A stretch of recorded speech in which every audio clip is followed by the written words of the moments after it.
FPT F1 के chapter 15 के questions हम आज करने लगे हैं। पहला क्वेश्चन है, we use to pack chocolate bars in the boxes of 3 dozen. ये उसकी जॉब है कि चॉकलेट बार्स, वो किसी फैक्ट्री में काम कर रही है, वहाँ पे चॉकलेट बार्स को वो 3 डजन के बॉक्सेस में पैक करती है। हर जॉब हैज़ बीन रीडिज़ाइन, उसकी जॉब जो है वो रीडिज़ाइन हुई है, so that she now packs them, applies a sell by date stamp। अब उसने क्या करना है, उसकी जॉब रीडिज़ाइन हुई है। पहले सिर्फ वो चॉकलेट बार्स को डब्बों में भरा करती थी, अब उसकी जब रीडिज़ाइन हो गई उसके बाद उसके जो रिस्पॉन्सिबिलिटीज़ हैं वो ज़्यादा हो गई। अब उसने उनको पैकिंग भी करनी है, उसने सेल बाय डेट के स्टैम्प्स भी लगाने हैं, सेलोफेन्स भी उसमें लगाने हैं। सेलोफेन्स बेसिकली पतली सी प्लास्टिक शीट होती है जो रैप करने के लिए यूज़ करते हैं बॉक्स को। And applies a promotional sticker. तो मतलब क्या है कि उसकी जो रिस्पॉन्सिबिलिटीज़ हैं वो ज़्यादा हो गई हैं। अब ये जॉब रोटेशन है, जॉब इनलार्जमेंट है या जॉब इनरिचमेंट है? पहला है जॉब रोटेशन। जॉब रोटेशन का क्या मतलब है? जॉब रोटेशन का मतलब ये है कि आप अपने एम्प्लॉय को डिफरेंट जॉब्स पे रोटेट कराते हो विद इन द ऑर्गेनाइजेशन। ठीक है। फॉर एग्जाम्पल, अगर इसकी रिस्पॉन्सिबिलिटी है बॉक्स को पैक करना, तो कभी आप इससे बॉक्स पैक करवाते हो, कभी कुछ अरसे बाद आप इसको भेज देते हो कि आप प्रोडक्शन लाइन पे काम करो, कभी आप रॉ मटेरियल पे काम करो। तो within the production department ही इसकी जॉब को रोटेट किया जाता है, एक ही किस्म का काम नहीं करवाया जाता। तो यह है जॉब रोटेशन। दूसरा होता है job enlargement. Job enlargement, job rotation and job enrichment, ये तीनों इसीलिए किए जाते हैं ताकि एम्प्लॉय की जॉब सेटिस्फैक्शन इम्प्रूव हो, उसकी वर्क कमिटमेंट ज़्यादा हो, उसका इंटरेस्ट ज़्यादा हो।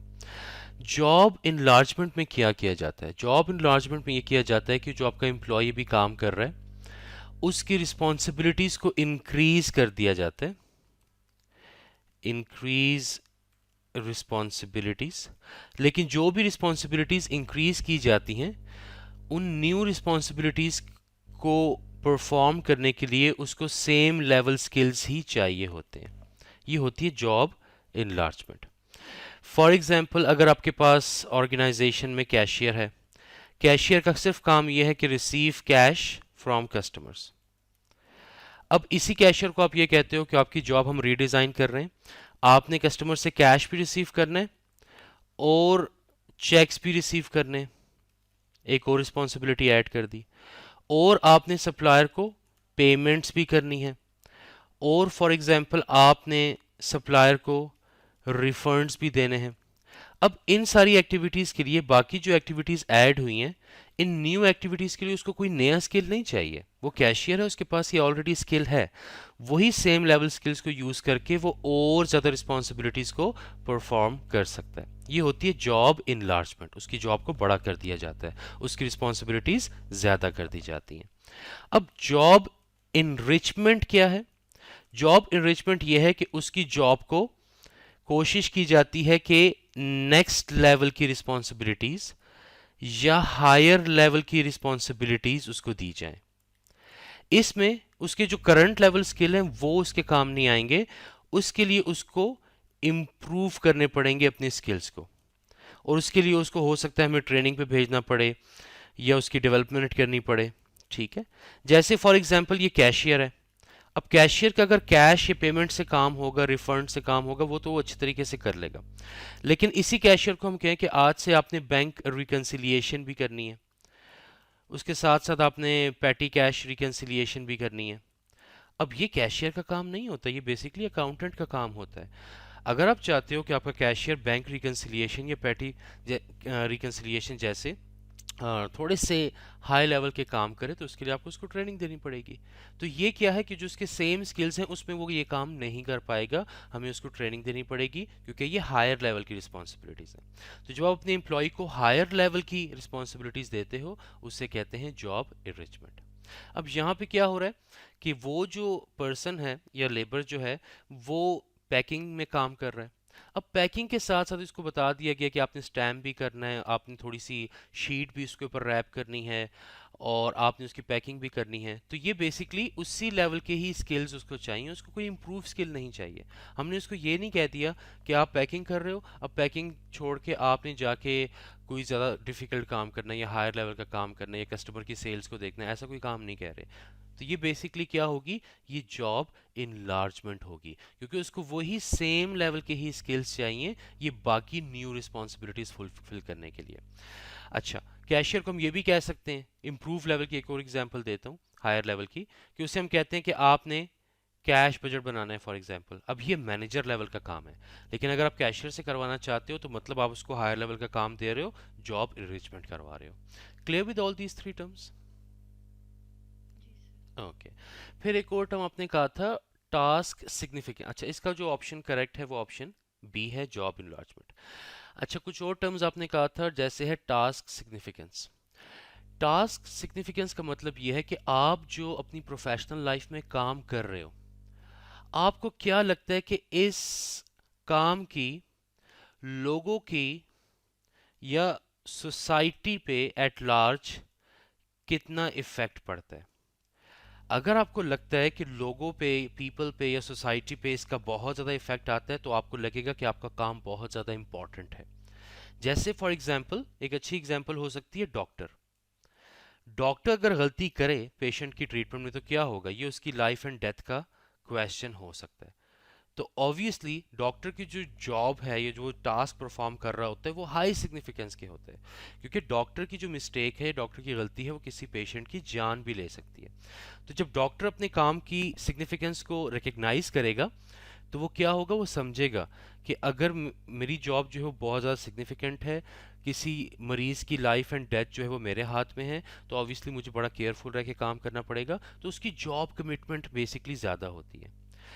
टास्क आइडेंटिटी का क्या मतलब है कि आपका जो काम आप कर रहे हो, उसका आपके प्रोडक्ट या जो आउटकम बन के आएगा उस पे क्या इफेक्ट आएगा, उसमें आपका कितना रोल है, ये होती है टास्क आइडेंटिटी। फॉर एग्जाम्पल, आप मुझसे, मैं लेक्चरर हूँ, आप मुझसे F1 का पूरा कोर्स पढ़ रहे हो। अब अगर मैं आपको ना सिर्फ 2 चैप्टर पढ़ाऊँ फॉर एग्जाम्पल, बाकी आप चैप्टर किसी और टीचर से पढ़ो, तो आप कल को अगर ए ग्रेड भी लोगे ना, तो मुझे उसमें इतना सेंस ऑफ अचीवमेंट नहीं आएगा। क्यों? क्योंकि मैं सोचूंगा मैंने तो सिर्फ 2 चैप्टर पढ़ाए थे, मैंने तो बहुत थोड़ा सा पढ़ाया था, बाकी टीचर ने आपको 18 चैप्टर पढ़ाए तो उसने ज़्यादा तैयारी करवाई, तो ये उसका क्रेडिट है, मेरा क्रेडिट नहीं है। लेकिन अगर पूरा ही कोर्स मैं आपको पढ़ा रहा हूँ और आपका रिजल्ट अच्छा आ रहा है, तो मतलब ये कि आपका जो रिजल्ट है वो मेरे लिए क्या है, वो प्रोडक्ट है या वो आउटकम है बेसिकली, कि मैंने 3 महीने आपके साथ मेहनत की, आपका रिजल्ट अच्छा आया, तो बेसिकली ये मेरा आउटकम है। तो मुझे उससे क्या होगी, सेंस ऑफ अचीवमेंट होगी कि मैंने एक बच्चे पे मेहनत की, उसका रिजल्ट अच्छा आ गया। ये क्या होती है, टास्क आइडेंटिटी, कि मैं जो काम कर रहा हूँ, मैं जो 3 महीने लेक्चर दे रहा हूँ, उसका आउटकम कैसा आ रहा है। जब बच्चा पास होता है तो ऑब्वियसली मुझे सेंस ऑफ अचीवमेंट होगी, जब बच्चा फेल होगा तो वो मेरा भी फेलियर है किसी हद तक। Clear with this? ओके। इसके बाद है नेगोशिएटेड पे स्केल। अच्छा, अब क्या होता है, बेसिकली हर ऑर्गेनाइजेशन का ना एक पे स्केल होता है। जैसे हमारे पाकिस्तान में गवर्नमेंट ऑर्गेनाइजेशन है, तो उसमें ग्रेड्स होते हैं। जैसे ग्रेड 17 का एम्प्लॉय, अब ये पहले से डिसाइडेड होगा कि जो भी एम्प्लॉय ग्रेड 17 पे आएगा, फॉर एग्जाम्पल उसकी $100 सैलरी होगी। उससे ऊपर लेवल का जो ग्रेड 18 का होगा, उसकी $200 सैलरी होगी। जो ग्रेड 19 का होगा, उसकी $300 सैलरी होगी। अब जो भी एम्प्लॉय जिस भी गवर्नमेंट डिपार्टमेंट में ग्रेड 18 में जाएगा, उसकी सैलरी हमेशा 200 से स्टार्ट होगी। ये क्या है, ये फिक्स्ड पे स्केल है जो ऑर्गेनाइजेशंस का होता है, प्राइवेट में भी होता है, गवर्नमेंट में भी होता है। नेगोशिएटेड पे स्केल का मतलब ये है कि जब स्पेशली ये यूज कहाँ होता है, ये वहां यूज होता है जहां पर आप कंपनी के डायरेक्टर्स वगैरह को हायर करते हो। अब कंपनी के जो डायरेक्टर्स हैं वो बड़ी एक हाई प्रोफाइल जॉब होती है बेसिकली, तो उनको आप ये नहीं कहते कि वो ग्रेड 17 या ग्रेड 18 के लेवल के लोग हैं, वो बहुत हाई प्रोफाइल जॉब्स होती हैं। तो जब आप किसी कंपनी के डायरेक्टर को हायर करते हो ना, तो उनके साथ आप सैलरीज को नेगोशिएट करते हो। आप उनको कहते हो कि अच्छा आप कितनी सैलरी लोगे, किस तरह सैलरी लोगे, कितनी कैश में लोगे, कितनी शेयर्स में लोगे, तो पूरी एक नेगोशिएशन प्रोसेस चलता है। आप डायरेक्टर्स के लिए फिक्स पे स्केल नहीं रख सकते। क्यों? क्योंकि हर डायरेक्टर का एक्सपीरियंस अलग होगा, उसकी जॉब रिस्पॉन्सिबिलिटीज़ अलग होंगी, उसकी क्वालिफिकेशंस अलग होंगी। कोई डायरेक्टर जो है वो बड़े बहुत ही ज़बरदस्त आउटस्टैंडिंग ब्रिलियंट किस्म का उसका ट्रैक रिकॉर्ड होगा, किसी डायरेक्टर का जो रिकॉर्ड है वो इतना अच्छा नहीं होगा, तो आपको सैलरीज को नेगोशिएट करना पड़ता है। आप लोअर लेवल की जॉब्स के लिए भी नेगोशिएट कर सकते हो। लोअर लेवल पे अक्सर आप लेबर हायर करते हो, और जो लेबर होता है वो हाईली स्किल्ड लेबर होता है। आपकी ऑर्गेनाइजेशन में उतना स्किल्ड लेबर अवेलेबल ही नहीं है। तो जब आप हाईली स्किल्ड लेबर को हायर करते हो तो वहाँ भी आपको उस तरह के लेबर के साथ नेगोशिएट करना पड़ता है। तो ये होता है नेगोशिएटेड पे स्केल, कि आप एम्प्लॉय के साथ बैठते हो और उसके साथ नेगोशिएट करते हो सैलरी वगैरह पे। Clear with this? इसके बाद नेक्स्ट एक और क्वेश्चन है व्रूम्स थ्योरी का। W works in sales. There is always a sales competition at the year end, and the winner is likely to be made team leader. जो पूरे साल में सबसे ज़्यादा सेल्स करेगा साल के आखिर में उसको टीम लीडर बना दिया जाएगा। ये टीम लीडर बनाना बेसिकली क्या है? ये उस एम्प्लॉय को जो सबसे ज़्यादा सेल करेगा उसको रिवॉर्ड देने का एक तरीका है कि आपको टीम लीडर बना दिया जाएगा। अब ये जो एम्प्लॉय है is quite certain that he will be able to win and that he will have more responsibility which he would like. अब उसको पता है कि वो बड़े आराम से जीत सकता है, लेकिन जब वो टीम लीडर बन जाएगा तो उसको काम ज़्यादा करना पड़ेगा, and he loves to work. उसको अगर रिस्पॉन्सिबिलिटी ज़्यादा मिल जाए उसको उससे कोई प्रॉब्लम नहीं है। अब ये व्रूम्स थ्योरी का क्वेश्चन है। व्रूम्स थ्योरी क्या कहता है कि motivation is equal to expectancy times instrumentality times valence. Valency या वेलेंस भी कह सकते हैं। ओके, एक्सपेक्टेंसी का क्या मतलब है? बेसिकली एक्सपेक्टेंसी का मतलब है कि जो बंदा है जो देख रहा है कि जो रिवॉर्ड की बात चल रही है ऑर्गेनाइजेशन में, क्या मैं इस रिवॉर्ड को अपनी एफर्ट से, एक्सपेक्टेंसी मतलब अपनी एफर्ट से अचीव कर पाऊंगा या नहीं कर पाऊंगा। मतलब अगर मैं एफर्ट्स करूं तो मैं इसको अचीव कर सकता हूं। अब एफर्ट्स जो है ना, ये कैसे काउंट होता है? ये येस भी हो सकता है, ये नो भी हो सकता है। इसमें तीसरी कोई सिचुएशन नहीं होती। अगर येस होगा तो 1 होगा, नो होगा तो 0 होगा। ठीक है, अगर नंबर्स में उसको क्वांटिफाई करें। मतलब क्या है? अगर उसको लगेगा कि अगर मैं एफर्ट्स करूं तो मैं इसको अचीव कर सकता हूं, तो मतलब एक्सपेक्टेंसी जो है वो हाई है। अगर उसको लगे कि मैं जितनी भी एफर्ट्स कर लूं मैं इसको अचीव कर ही नहीं सकता, ये अनअटेनेबल है, अनअचीवेबल है, तो वो क्या होगा? 0 होगा। इसके बाद है इंस्ट्रूमेंटेलिटी। इंस्ट्रूमेंटेलिटी का क्या मतलब है? कि उसको कितना बिलीफ है कि ये जो रिवॉर्ड मुझे मिलेगा ये मेरे लिए इंपॉर्टेंट है। ठीक है, इसको कितना बिलीफ है इस चीज पे, उस रिवॉर्ड पे कितना बिलीफ है उसको। अब ये जो इंस्ट्रूमेंटेलिटी है ये भी यस या नो में ही चलता है। तो यस के लिए 1 होगा और नो के लिए 0 होगा। इसके बाद थर्ड जो है वो है वेलेंस। इंस्ट्रूमेंटेलिटी के बाद है कि उसको कितना बिलीफ है इस पे। अच्छा, अक्सर ऐसा भी होता है कि लोग एफर्ट्स करते हैं ऑर्गेनाइजेशन में, एक चीज़ होती है जिसको नेपोटिज्म कहा जाता है। नेपोटिज्म का क्या मतलब है?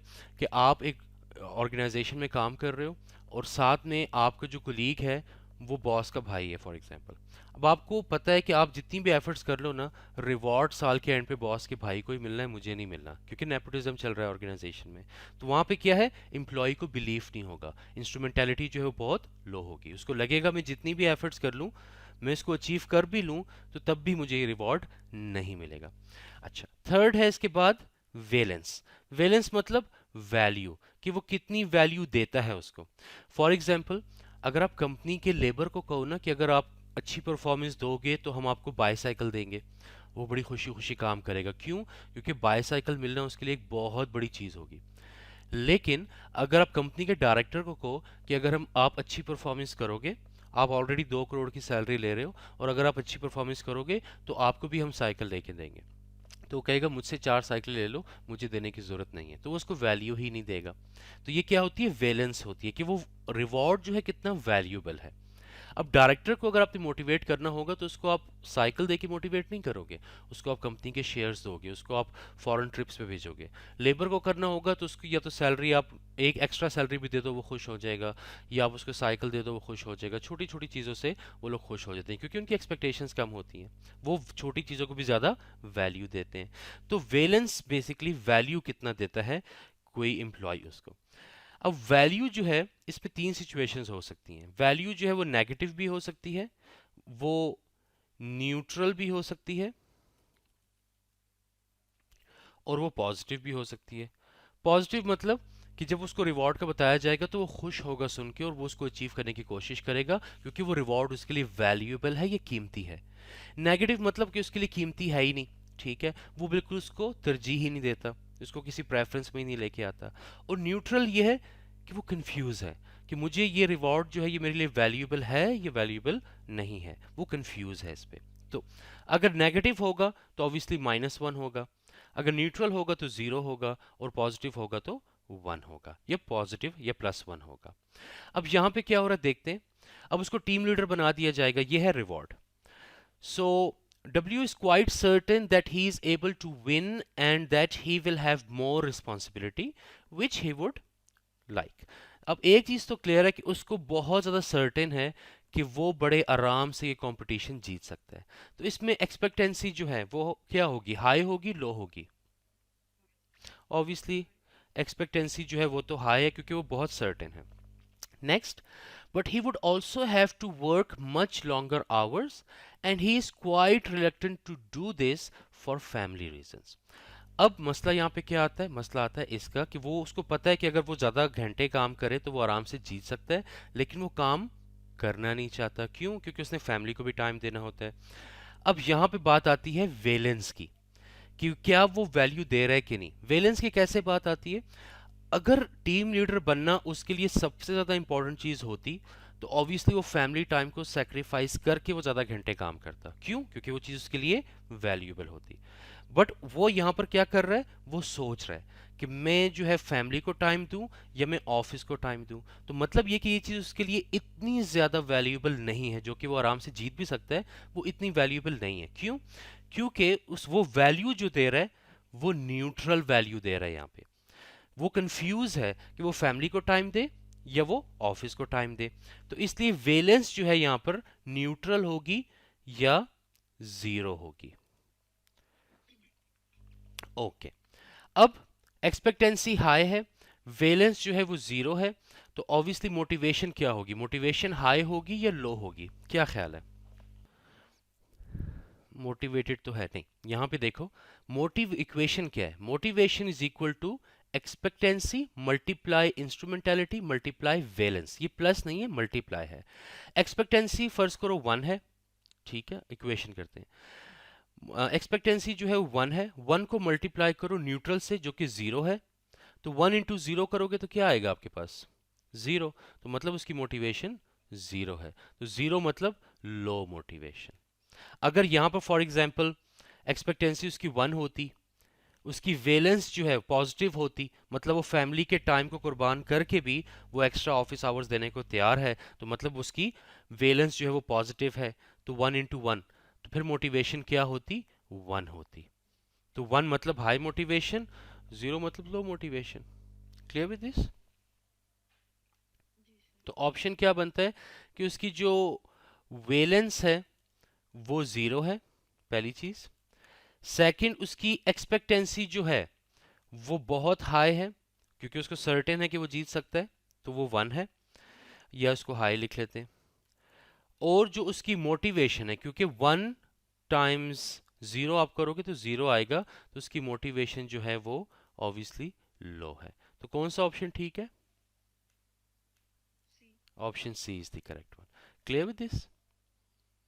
हाई मोटिवेशन सिर्फ तब होती जब उसकी वेलेंस भी हाई होती, इंस्ट्रूमेंटेलिटी भी हाई होती और एक्सपेक्टेंसी भी हाई होती। सो 1 इंटू 1 तो 1 ही आंसर आ रहा होता, वो ठीक था।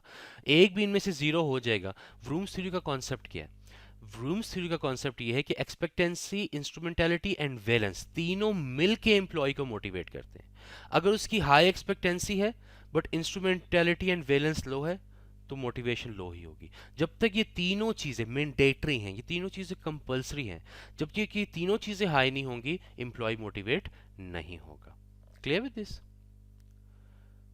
फॉर एग्जाम्पल मैं आपको कहूँ कि एक मेरा एम्प्लॉय है ऑर्गेनाइजेशन में, मैं उससे कहूँ कि आपकी सैलरी भी है फर्ज करो 10,000 रुपये, मैं आपकी सैलरी 1 करोड़ कर दूंगा, ठीक है, बट आपने क्या करना है, आसमान से तारे तोड़ के लाने हैं, ठीक है। ऐसी अगर मैं फरमाइश रख दूं उसके लिए, तो ऑब्वियसली 1 करोड़ तो उसके लिए वो वेलेंस जो है वो बहुत हाई है, वैल्यू तो बहुत हाई है, बट एक्सपेक्टेंसी या उसकी जो इंस्ट्रूमेंटेलिटी है वो जीरो होगी, क्योंकि उसको बिलीफ ही नहीं है कि काम हो सकता है। एक्सपेक्टेंसी भी उसको जीरो होगी, क्योंकि इम्पॉसिबल सा काम मैं उसको बता रहा हूँ, ठीक है।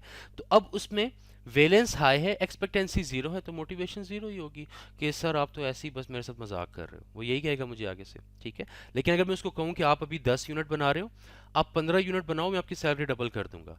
अब उसको पता है ये चीज़ मैं अचीव भी कर सकता हूँ, सर ने मुझे कहा है तो मतलब मेरा बिलीफ भी है कि वो मुझे देंगे, और ये वैल्यूएबल भी है, मेरी सैलरी डबल हो जाए, मेरे फाइनेंशियल प्रॉब्लम सॉल्व हो जाएंगे, तीनों चीज़ें हाई हैं, तो वो मोटिवेट हो जाएगा। जहां भी इन तीनों में से एक चीज भी कम होगी, एम्प्लॉय मोटिवेट नहीं होगा। Clear with this? जी सर। ओके।